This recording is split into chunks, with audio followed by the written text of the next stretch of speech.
સમગ્ર દેશમાં રામ મંદિરને લઈને રામમય વાતાવરણ છે, ત્યારે મોરબીની વિવિધ વિદ્યાલયોની અંદર રાષ્ટ્રીય સ્વયંસેવક સંઘના સ્વયંસેવકો તથા વિશ્વ હિન્દુ પરિષદના કાર્યકર્તાઓ વિદ્યાર્થીઓને આ રામ મંદિર અંતર્ગત માહિતી આપવા માટે સ્કૂલે ફરી રહ્યા છે.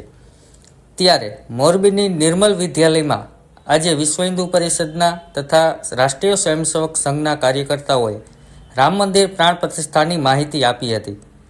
આગામી 22મી જાન્યુઆરીના રોજ અયોધ્યામાં પ્રભુ શ્રી રામના નવનિર્મિત મંદિરની પ્રાણ પ્રતિષ્ઠા થનાર છે, ત્યારે આ મહોત્સવને લઈને સૌ કોઈમાં અનેરો આનંદ જોવા મળી રહ્યો છે. મોરબીની નિર્મલ વિદ્યાલયમાં આજે વિદ્યાર્થીઓને તથા શિક્ષકોને આ પ્રાણ પ્રતિષ્ઠા મહોત્સવની વિસ્તૃત માહિતી આપવામાં આવી હતી. આજે બપોરે નિર્મલ વિદ્યાલયમાં વિશ્વ હિન્દુ પરિષદના મહેન્દ્રભાઈ સૌસાણી, રાજુભાઈ બદ્રકિયા, જયદીપભાઈ દેત્રોજા, ભાવિકભાઈ ભટ્ટ તથા રમેશભાઈ પંડ્યા ઉપસ્થિત રહ્યા હતા. અયોધ્યામાં ભગવાન શ્રી રામના મંદિરની પ્રાણ પ્રતિષ્ઠા મહોત્સવની માહિતી આપી હતી. વિદ્યાર્થીઓ અને સાથે શિક્ષકોએ આ મહોત્સવની રૂપરેખા આપીને ઉત્સાહનો એક સંચાર કર્યો હતો. આ તકે નિર્મલ વિદ્યાલય વતી શ્રી નિલેશભાઈ કુંડારિયા, અમુભાઈ પટેલ અને રમણીકભાઈ બરાસરાએ સર્વેનો આભાર વ્યક્ત કર્યો હતો. જુઓ વિડીયો પોઝિટિવ મોરબી પર. મારા ઘરે જરૂર રામ આવશે. મને નથી લાગતું કે આજના પ્રસંગે આ રામના જે આપણે આ ગીત રજૂ કર્યું એ ગીતથી વિશેષ કોઈ મહેમાનોનું સ્વાગત હોય.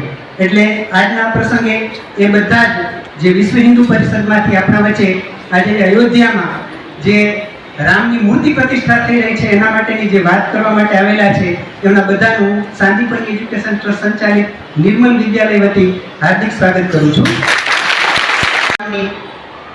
રામની જે પ્રતિષ્ઠા છે એ આપણા માટે અતિ આનંદનો ઉત્સવ છે. બધાના ઘરે અક્ષત કળશ છે તે લગભગ પહોંચી ગયા હશે. બધાને નિમંત્રણ પહોંચી ગયું છે. આપણે અતિ ઉત્સાહપૂર્વક ફરીથી પાછી જે રામ અયોધ્યામાં પાછા આવ્યા હતા એવી દીપાવલી જેવો માહોલ કરવાનો છે. તેવા સમયે આજે એમની ખાસ વાત કરવા માટે આપણી પાસે જે ભાઈઓ આવેલા છે એમાંથી હું રાજુભાઈ બદ્રકિયાને વિનંતી કરું કે તે આજની જે વાત છે નિર્મલ વિદ્યાલયના તમામ ટ્રસ્ટીગણ, આચાર્યગણ તથા વહાલા વિદ્યાર્થી ભાઈ બહેનો, 500 વર્ષ થયા જે વાત આપણા પૂર્વજો, આપણા દાદા, એના દાદા વર્ષોના વર્ષો વયા ગયા. 500 વર્ષ પછી એક એવો માહોલ બનવાની તૈયારીમાં છે કે આવતી 22મી જાન્યુઆરીએ ભગવાન શ્રી રામ પોતાના મૂળ સ્થાનકે અયોધ્યામાં પ્રાણ પ્રતિષ્ઠા રૂપે 22મી તારીખે જે કાર્યક્રમ છે એના અનુસંધાને અમે બધા આવ્યા છે. આજે 2જી તારીખ થઈ. 15 તારીખ સુધીમાં આપણા દરેક ઘરે જે અયોધ્યાથી પૂજન થઈને આવેલા છે અક્ષત એટલે ચોખા, એક આમંત્રણ પત્રિકા અને ભગવાન શ્રી રામનો ફોટો, આટલું દરેક ઘરે પહોંચી જશે અથવા પહોંચી ગયું હશે. નહીં પહોંચ્યું હોય તો 15 તારીખ સુધીમાં પહોંચી જશે. 22મી તારીખે શું કરવાનું છે? તો જે રીતે આપણે દિવાળી ઉજવીએ છીએ તો 22 તારીખે દરેક ઘરમાં રંગોળી થાય. જે દિવાળીની સવારમાં આપણે રંગોળી કરતા હોઈએ છીએ, બપોરે 11 થી 2 ના સમયમાં આપણા વિસ્તારમાં આજુબાજુમાં ક્યાંય મંદિર હોય અથવા તો આપણા ઘેર આરતી કરવાની છે, એ આપણા ઘેર કરવાની છે અથવા મંદિરે જઈને જે આપણને અનુકૂળ પડે તે રીતે કરવાનું છે. દિવાળીની રાત્રે એટલે સાંજે આપણે શું કરીએ છીએ તો આપણા ઘરમાં દીપક હોય, દીપ 5 દીપક ઘરે પ્રગટાવવાના છે. ફટાકડા નથી ફોડવાના. કેમ કે દિવાળી આપણે ફટાકડા ફોડતા હોઈએ છીએ.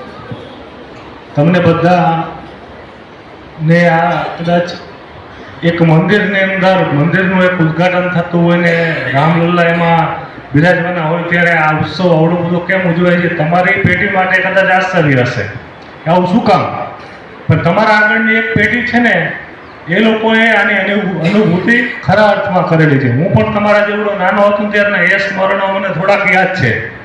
ગામમાં રથ ભરતો, એવું કહેતા કે ઈટે ઈટે મંદિર બંધાય, આ બધા શબ્દો મને હજી યાદ છે. ગામમાં ભીત ચિત્ર દોરતા, સૂત્રો લખતા, અને ઘણા બધા હજારો માણસોએ પોતાના જીવનને ન્યોછાવર કરી અને ભારતીય સંસ્કૃતિને બચાવવા માટે પોતાની આહુતિ આપેલી છે. 3.5 લાખ. તમે વિચારો,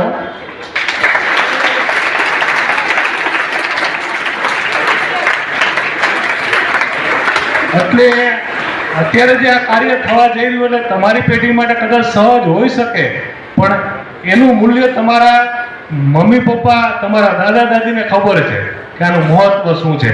આ માત્ર મંદિરનું ઉદ્ઘાટન નથી થઈ રહ્યું, ભારતીય સંસ્કૃતિનું પુનરુત્થાન થઈ રહ્યું છે.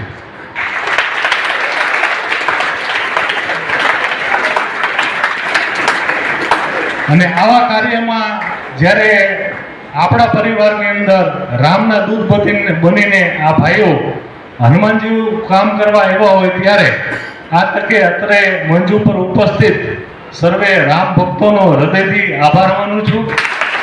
અને વાલા